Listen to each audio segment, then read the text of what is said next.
What's up, everybody? Welcome to Thunder Sports Pod with JT and The stash. We're back at it again. Cutting in that content. almost Halloween time. Mm-hmm.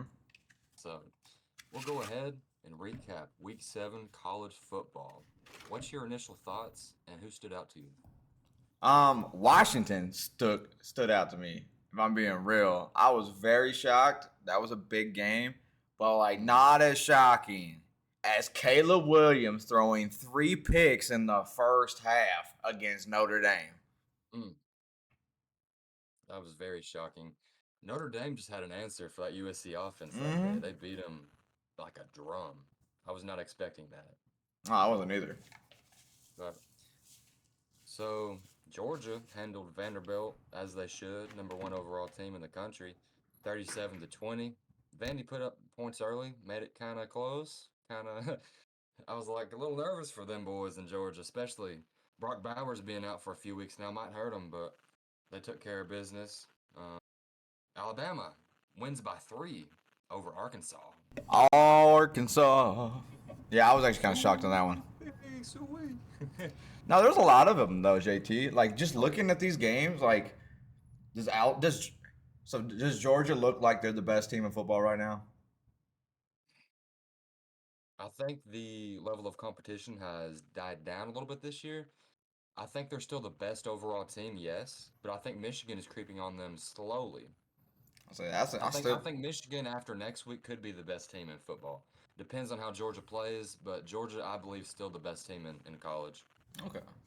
I know that's gonna be kind of crazy because I like how I've been hyping up Michigan all like the Mm, last couple of weeks because they just look so good. And Georgia, you got to be blowing some of these teams out. What happened to that team that beat TCU in the championship game by 60 last year? Like put up yeah, 60 they, points on them. they Come on. lost some key players, but honestly, if we're being real, looking into this week's matchup, Ohio State and Penn State, if Penn State knocks off the Buckeyes, that could be in some playoff talk. They definitely could be. There's another team that we can't sleep on though because they've been impressive. Mm. Oklahoma too. Oh yeah, knocking off Texas. They're the front runners for the Big 12 now. So, I really wish we had the 12-man team, the 12-man mm, playoffs yeah, this season. playoffs. That'd be really cool. It'd be really good for Um, this. yeah, and then Washington, the game of the week for me, Washington over Oregon. Bo Nix versus Michael Penix Jr. This man, Michael Penix, I've been advocating for the longest. He showed up big time in prime time at Washington, and them boys are balling right now. So, give credit to Washington when it's due. Um, they showed up when they needed to. I was very impressed with Bo Nix and especially Michael Penix. I think I want the Bucks to draft him. Mm. He's actually from Tampa as well. I found that out. Oh wow, So I was very like, cool. if we could get him, that'd be pretty good. So I was like, because I found out he's a Tampa boy. I was like, oh, I bet he would love to come play for them Bucks. Oh yeah, and then plus, I mean, there's another team in the playoff talk. They're right one spot out. They're number 5 currently. Washington is. So I mean, there's a Well, lot of teams this year, man, that can make the playoffs. The final year of the 4-team playoff format, it's going to go down in dramatic fashion, everybody. It's going to be crazy. no, I think it really sucks that we're not having the 12-man this season because I don't even know. Like, do you think next season, if all these guys like and all these big prospects go in, that college is gonna be as hype as it was last year or this year? Oh, I think it will be. I think there's going to be more upsets in the playoff format this way. Um, you get the 14 playoff, you get the best of the best, like the Elite Four teams. But you're getting the best 12 next year. So I feel like it'll be some more upsets because there's more games, of course, obviously. But it could help viewership possibly. That's the main thing. So um, I think it'll be very interesting to say the least. I'm very looking forward to seeing how it plays out. Oh, definitely. I agree. I think it'd be really nice this year. Like, what the Hmm. wait, but that's fine. But I think like this year could be so hype. I think by the end of the season, we it may be a crazy matchup in that playoff spot. I think the Oh, four spots are gonna be filled with people, and you're like, who is getting it? honestly, I agree 100% because it's going to come down to the wire, especially in conference play. That's going to be ridiculous. I'm looking forward to it and seeing how it plays out. One last thing before we move on. I'm going to touch on this. The Missouri Tigers. 6-1, 20th in the nation. I said before the season, I've been telling people Missouri was going to make some noise in the SEC this year, and they have been proving me right so far. They've got a crazy offense this year, so I think they're going to continue to have some more success, and rightfully so after whomping their matchup last week. Uh, so Missouri, a lot of people didn't really think they'd be that good this year, but they knocked off 24th ranked Kentucky 38-21 last week. So they're making some noise, and I think they'll continue to have their success this year. They're playing very hot. I'm actually very Oh yeah, impressed. I was when you told me that originally, I was like, I don't know, yeah. but I was wrong. You're right about them. They're 6-1. It's pretty impressive, especially since the team I thought was going to be undefeated going against Florida Mhm. State lost twice now. Yeah. Come I on, mean, Canes. yeah. I mean, especially there's a lot of even big time college football analysis, and just people were not high on them to start the year. But I knew that offense getting everybody back for the most part was going to make some noise, but we'll see how it unfolds. Kind of surprised Arkansas has only won 2 games this year. They've lost several close matchups though. Um, I feel bad for KJ Jefferson. He's been there forever, it seems like. But um, we'll go ahead and move on to the next subject of the day. What is your thoughts on the 12-team playoff format going into the next season? So I think this is gonna be a really good, really good. I think that we have a lot of teams who are undefeated right now. My like that's the thing that for me that I think is gonna play a big factor. I think we also need tougher schedules for a lot of these schools. I agree. I don't like all the and I hate to say this, but like all the school like Division 2 schools or the very like the schools that are never top 25 and you play Mm, against them and you're supposed to blow them out. And like it's great for homecoming. I don't care if you do it for homecoming. That's one game. Like for yeah, your homecoming game, if you want Fresno State uh, or Fresno Tech or whatever to come and play you for homecoming against Alabama, just so Alabama can blow them out of the water for that one game, Ball and State Community College. there you go. Exactly. But like if they would just Oh do, yeah. I hate that. Like play hard competition. That's what I want to see. I want to see y'all play your more of your conference, maybe one or two out of your conference. Play them, get it out of the way, see who's the best in the division, send them to the playoffs. I agree with that 100%. Although these small schools are getting payloads from these big programs. I mean, they're taking the L, but they're getting the bag to help their athletic I, program for the future. I But at think what cost, you know? I think it was like I forget who it was. I think maybe it was Hawaii. I'm not sure, Mm, but like Alabama invited them over, paid them like $1 million, $2 million to come mm, play against them for homecoming, and yeah. and they decimated them. But like that's fine. That's why I said like for the homecoming, I don't care. But homecoming is usually earlier in the season, and you get it knocked Hmm. out. But like Alabama should be playing a lot. Alabama should be playing only conference for the most part. Hmm. That's why the conferences are so big. We don't have I don't have to see them.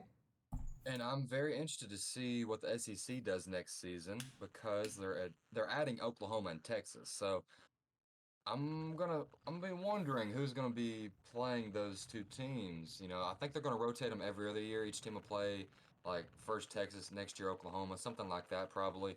I heard a rumor. I'm not for sure, but I'm thinking they're doing away with East and West and just having a full conference next year. Um, which I kind of like that idea because you get the two best teams in the conference to play in the championships instead of just getting like two really good teams in the East and then a bad team that makes it in the West because they were division champs. So uh, I don't know. We'll see how that goes. But like you were mentioning, I think it's going to be very, very interesting to see how the 12-team playoff format is next year. It's going to be unique. It's going to be the first time ever. So there's going to be a lot of teams that would not have made it this year that will next year. So I'm looking forward to that. Do you think that when they do the rankings for the AP poll and the coaches poll, that they may be a little harder on them since it's going to be a 12 man? That's a very good question. I think they possibly could actually because it lessens the significance of the season to a slight degree because there's going to be more people making the playoff. So it could be harsher on them during the regular season based on different variables. We'll see. Um, but Yeah, I don't know. I don't really like the AP poll in general because it doesn't really matter until the playoffs come around. So, but it is cool to see week by week which teams are stacked up, how they are. Um, but I really enjoy the Sunday selection of seeing which four teams make the playoffs, which uh, I guess they'll do again next year with 12. So, No, I agree. I think it might change it a little. Like it'll be a lot easier. I mean, you'll still be able to make the playoffs with like one loss. Maybe depending on how everyone else plays, you might squeak in that 12 spot with a second loss. oh, this could. All right, I've got a question for you. This could be huge next year. I'm not sure if they're doing this. We'll have to check into it. Do you think the one and two top two teams deserve a bye week, or do you think they should all 12 play the first week of the new format? Because this could be huge for the top two teams. I got a better one. How about we do a bye week for the top four teams? Mm, And then you have okay. the last eight play each other the first Yeah. week, and then Yeah. have them play against them and the next, and work your way through. Kind of like the wild card in Yeah. the. Yeah. I think I NFL. like that. I think that would actually be a good idea for them to Hmm. do, because that way you've top four school teams. AP will still matter a little bit, but that way, like it's like being the best. So like you Yeah. do like your top four schools, let them rest that week, and game plan for like whoever they're going to play, because you deserve it. You played hot. You beat everybody. Like, because most of the time, if in college, if you're top four, you're going to be undefeated. Oh yeah, for So sure. I would give the top four schools a bye week on that. I would agree with that. That's very that's valid. I like that take for sure. We'll see how it goes. They might do it. But I mean that's what we would do if we were the board of Hey, directors. college. Hey, NCAA. If you like my take, just pay me for it. Exactly. Give you an NIL deal. Yeah, give me a little idea, like mustache cream, like some Yeah, beard oil. stash oil, yeah. All right. All right. We'll go ahead and move on. We'll go ahead and talk about Oregon and Washington, Let's game of talk the about it. week. That was huge, man.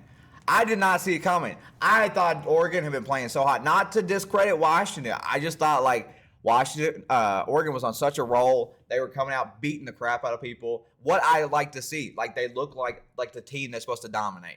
Playing against Washington, it was a very close game.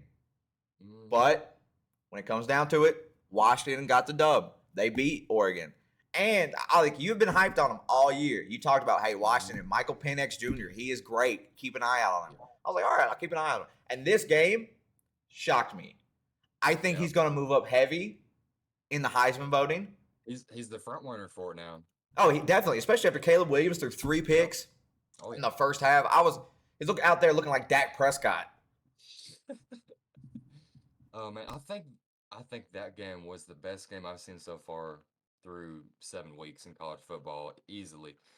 I mean, the crowd was so into it too, man. The atmosphere of the game was electric. So I think that the Huskies coming out on top against Oregon was huge for the program. I haven't seen the rest of their schedule, but they could go undefeated the rest of the way possibly after beating Oregon. So Definitely. um, I think they play USC maybe. That'll be a really good game probably. So Wait, whoa. Washington, That mean Washington? You said Washington's playing USC this year? I think they might. Let I'm me. not for sure. They might. Let me pull it up real quick. Okay, Let's talk about it. USC. yeah, Oh, because USC's got a really good offense, but their defense isn't good. It's not good. What? USC plays Utah this week. Oh, Then okay. they play Cal. Mm-hmm. Then they play Washington, Oh, who they Oregon, playing? and Mm. UCLA rivalry game. Dude, they could have two more losses on their schedule. They might have three.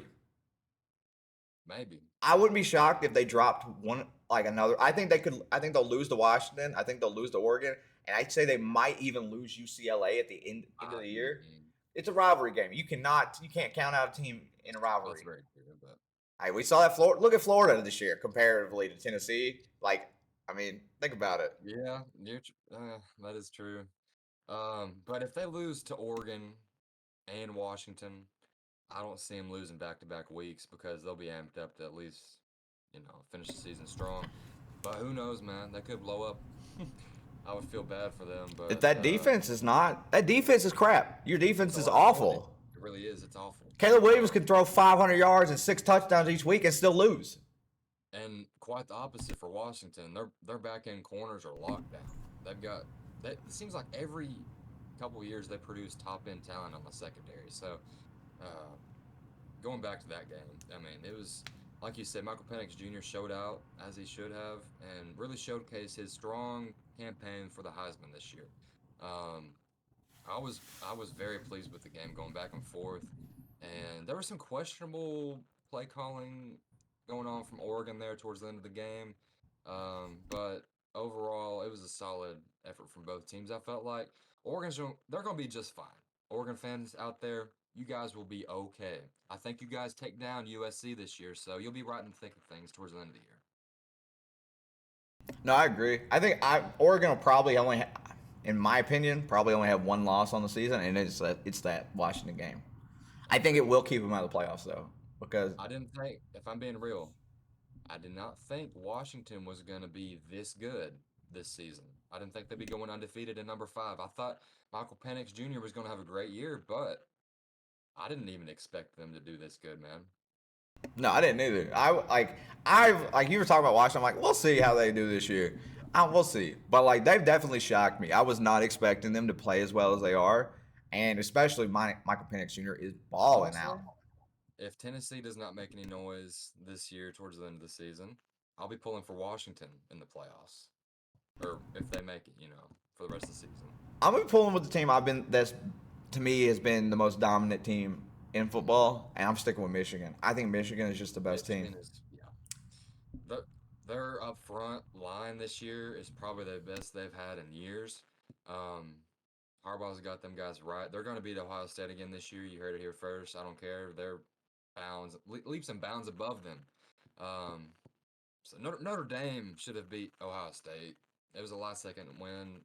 Won't get into that, but I'm not huge on Ohio State. They're good. They're a good program. They're a good program, but they're not elite. I do not think they're elite. They're not.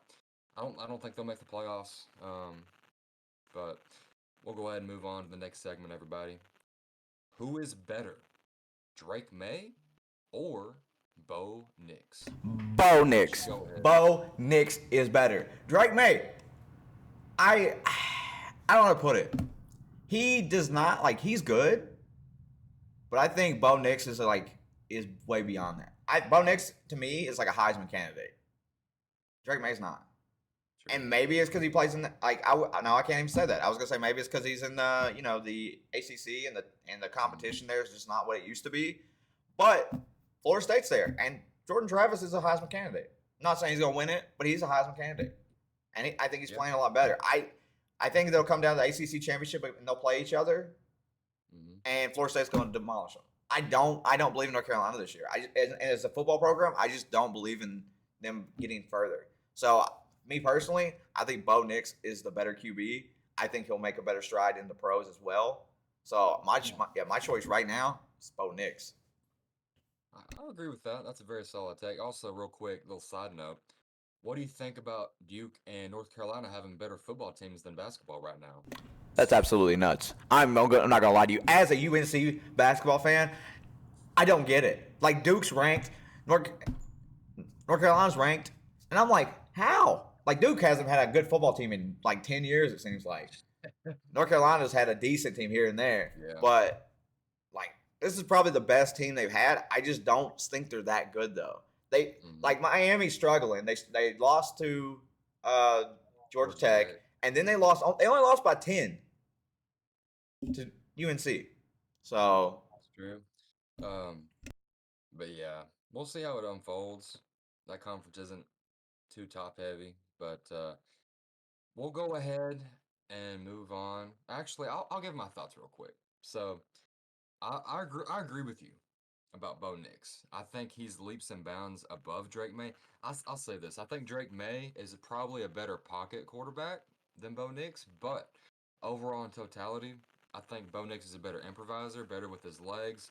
Um, he's got a better IQ, better ball placement down the field. Drake May is a very good quarterback, and I think he'll be around one guy. But I think Bo Nix right now, currently, is better than Drake May. So we'll see how it unfolds. But I do like Drake May. He's a solid quarterback. But right now, I'm taking Bo Nix over Drake May.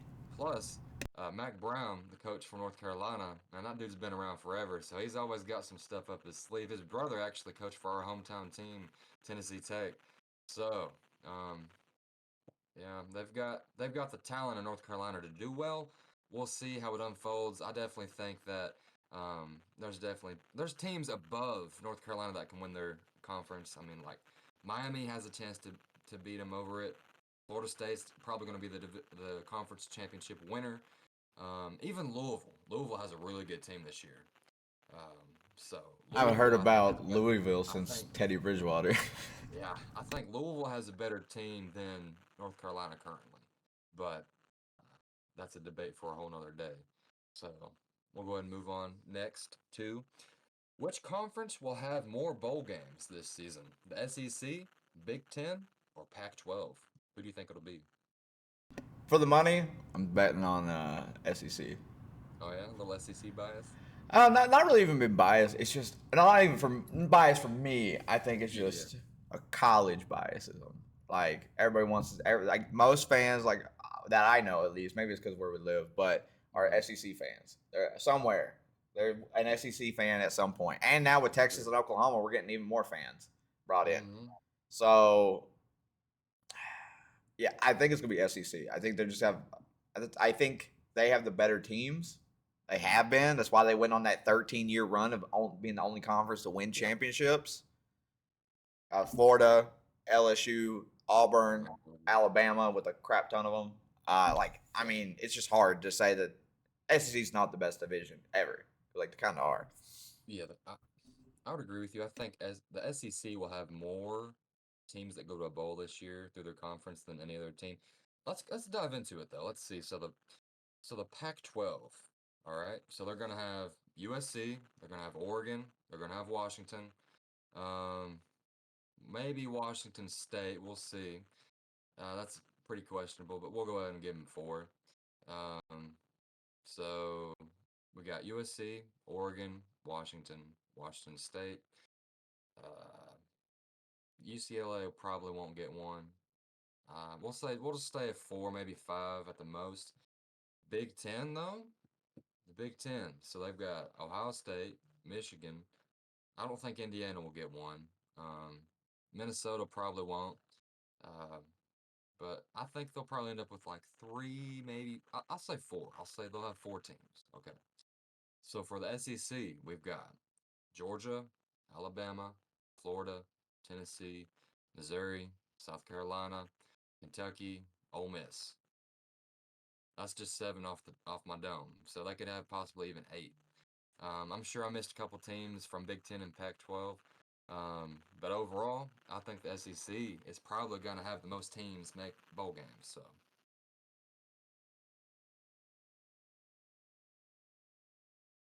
yeah, exactly. The competitiveness of that conference is crazy. So it's going to be even more wild next year.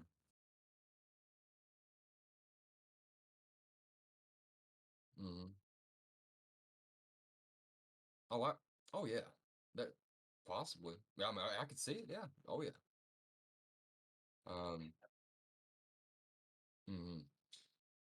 We'll go ahead and move on to the next segment, everybody. So, which surprise team could possibly make the college football playoffs this year? Who do you have?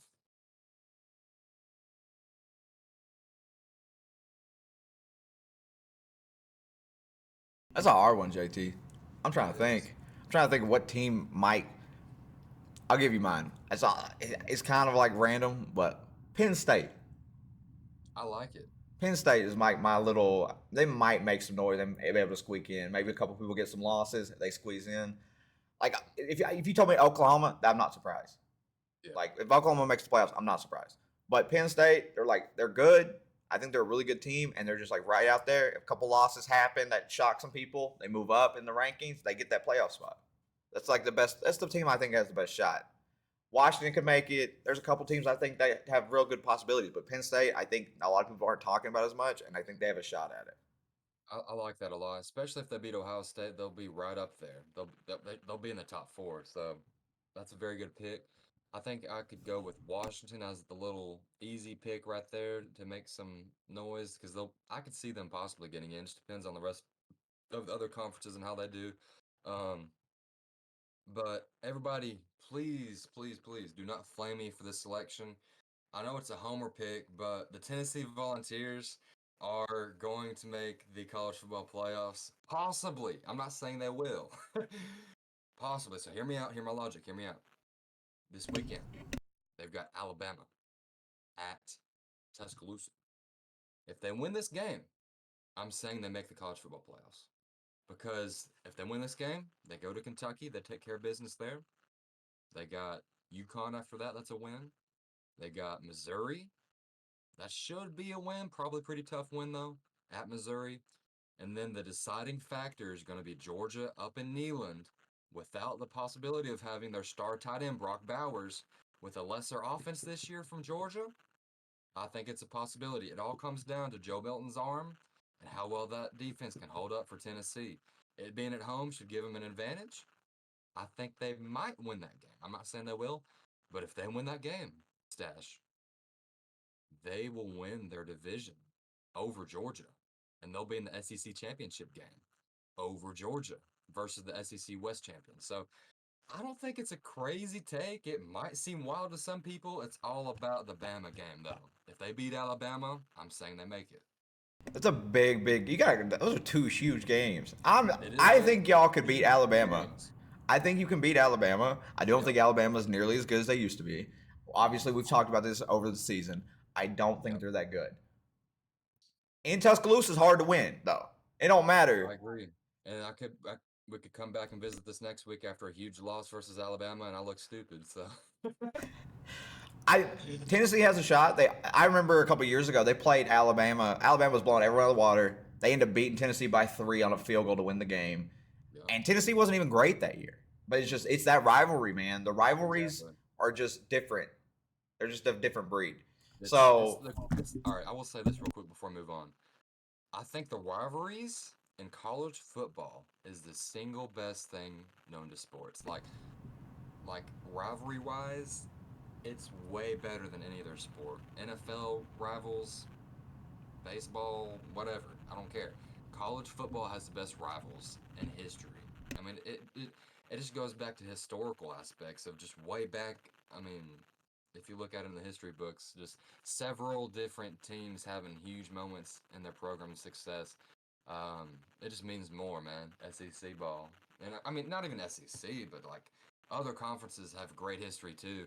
So I think it's really just college football. I mean, maybe not this year for viewership wise, but in the past, you look at it, man, and I feel like the fans get into it more than the NFL. Like entertainment and just pure enjoyment of the game. Because they're not playing for money, they're playing for an enjoyment of the game for the most of them. Some of them have NIL deals, but that's more recently. That's not in the past. I got one for you. I got one for talking about NILs. I just want to speak about this for a second. Yeah. Do you think that NILs have hurt college football? I think it's hurt the integrity of the game, yeah. Because if you look at it like this, I feel like anybody can get an NIL deal now and become lackadaisical in their work ethic or approach because they're getting paid, man. They don't care. So I'm not saying everyone's like that, but there's some players out there probably that's got that the NIL money bag and they're set, man. They've got over $1 million. I know Nico, quarterback for Tennessee, he had like a $6 or $7 million NIL deal. I mean, he doesn't have to play in the pros. He's set for life. Um, so I don't know. I don't really like it, but I will say this: I like the NIL to some degree. I like it how they can make money off of their name, off of jerseys, signatures, stuff like that. Um, the endorsements, sure. I think there should be a cap limit, though. I don't think they should just be getting millions of dollars in college. They're already getting their tuition paid for. They have it easier than the average college student. So I think that there should be a cap limit on these NIL deals to the point where it's mandated across the United States. It's already going to legislation next year, so it's probably going to happen. Um, so we'll see what the events transpire in the future for that. Definitely, I agree. I think it hurts a little bit. The Yeah. integrity is a very good a very good phrase for it because Mhm. some of these guys are just they're playing for the money. They're not playing like Yeah. you had the people balling out in college to Mhm. make it to the pro. That's what they were balling out Exactly. for. And I still think it is for the majority of the time, though, for like the 95% of college athletes, they're still playing because they love the game. Because not everybody gets an NIL deal. It's just that select few elite. But I do think the fans have more passion in college than they do for the pros. Because, I mean, if you think about it, I think fans jump ship to ship more in the league than they do for college. I would agree with that. I do think that they do jump the ship a little bit more. I like for me personally, I'm a Tampa fan, of course, and then like I've got like my little AFC team that we talked about that I like. I like the Texans because they've been bad for like 20 years, so I kind of just root for them as like when they get a win, it's like, hey, good job, kind of sense. But that's how I kind of just like started liking them was just that. Yeah. So I do think that it does hurt some, but you still have your players who aren't going to make it to the pros. They just love the game. Hmm. We'll go ahead and move on to the next subject. What's your thoughts on the MLB playoffs so far, ALCS and NLCS? So I'll go ahead and speak on this real quick, and I'll let you go after me, Stash. So, all the one seeds are gone. Zip, nada, zero. So we've got the Astros versus the Rangers and Phillies versus the Diamondbacks so far. So before these series even started, I was telling people I was going for the Rangers and the Phillies, and I thought they would both meet each other in the World Series. Some people, excuse me, thought the Astros would go back to the World Series because they won it last year. They thought they would repeat. Currently, the Texas Rangers are up 2-0 in the series versus the Astros. They play, I believe, Friday.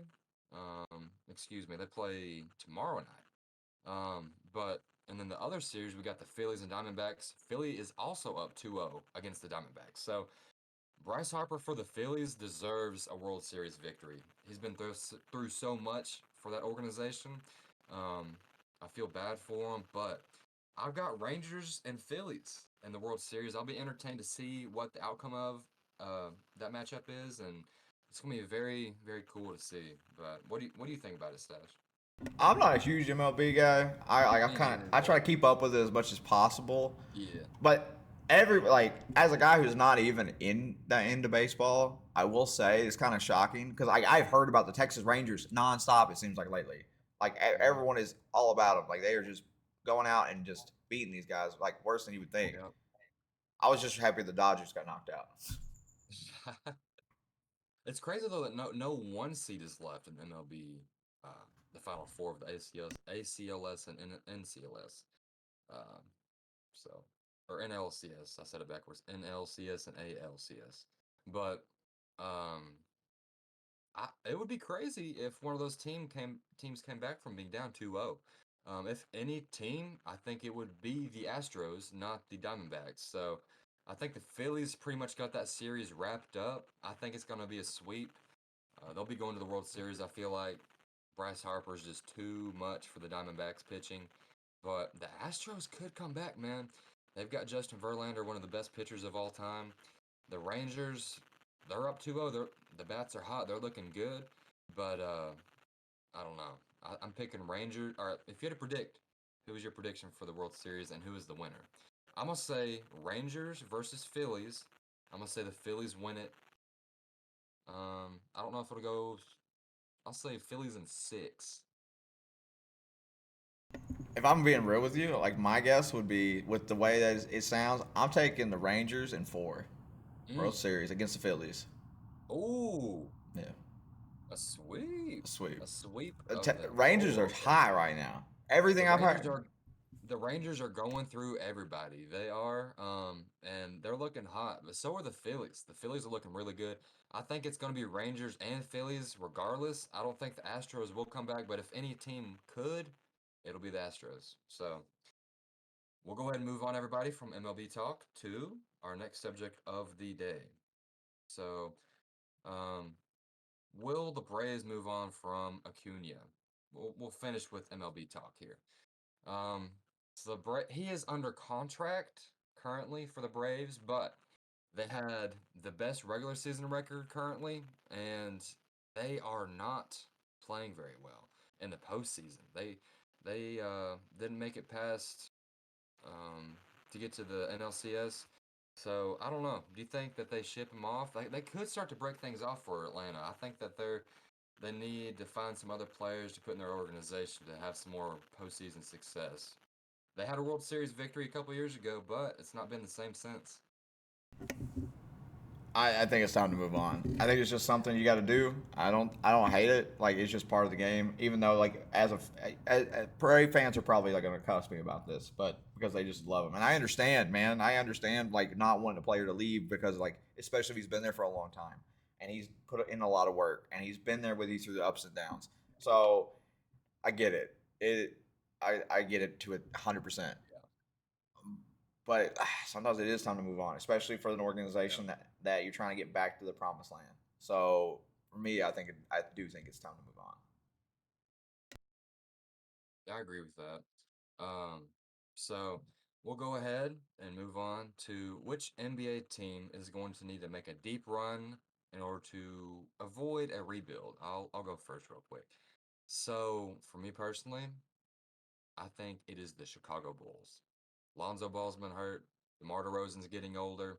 They've got these vets signed continuously on minimum deals, Vucevic, but I feel like if they do not make a deep playoff run, they've got to rebuild, man. It's sad because MJ, ever since MJ left, they've not been the same. Derrick Rose helped that team make a brief playoff run, but I do not think that ultimately they've had the success that they had back in the heyday with Michael. So they've got to have a deep playoff run. That's not a bad take. My take is kind of hot, and it's going to piss some people off. The Los Angeles Lakers. I can see that. I think the Los Angeles Lakers, because LeBron's not going to be around much longer. AD is obviously with all the injuries he suffered. He's the Tony Romo of basketball, in my opinion. Just made of glass. Mhm. He's hurt all the time. And I'm a Kawhi fan. I know I bitch all the time about Kawhi being hurt because like he's always hurt. So, but that's my biggest thing because like okay, those two are gone. Who do you have left?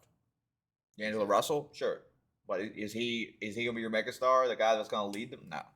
I think the Lakers are going to a rebuild after LeBron leaves, I agree with that. which could be That's a next year. very they're getting older. I could see it happening. That's a very good take.